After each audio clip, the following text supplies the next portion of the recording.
Stiamo parlando di occuparci dei dipendenti, dei lavoratori, quindi dei docenti, dei lavoratori in generale dell'università, per un programma sperimentale, unico a livello nazionale, è una prima assoluta, test della saliva per il Covid.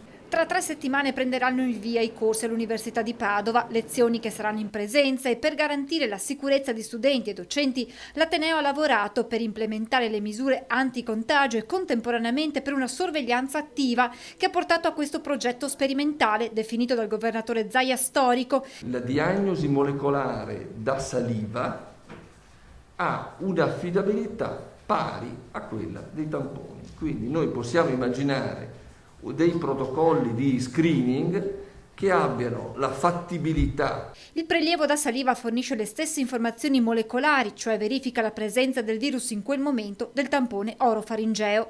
Rispetto a quest'ultimo però cambia la modalità di raccolta del materiale da analizzare. Il test potrà infatti essere fatto dallo stesso personale universitario su base volontaria direttamente a casa propria. È un cottoncino che tu mastichi e metti in una vial, in un contenitore, lo chiudi e lo consegni. Il test andrà poi ripetuto con la medesima frequenza del personale sanitario. Quindi una volta ogni 20 giorni, uno ogni 3 settimane, esteso al personale universitario. Modalità che non sono però attuabili per gli studenti, dato il loro numero, 60.000 ragazzi. Per questi si punta a identificare tempestivamente eventuali positivi per poi monitorare i contatti attraverso il test salivare. Sul fronte monitoraggio l'Ateneo ha modificato anche l'app di rilevazione della presenza degli studenti, obbligatoria al momento dell'iscrizione e già in uso tra gli universitari.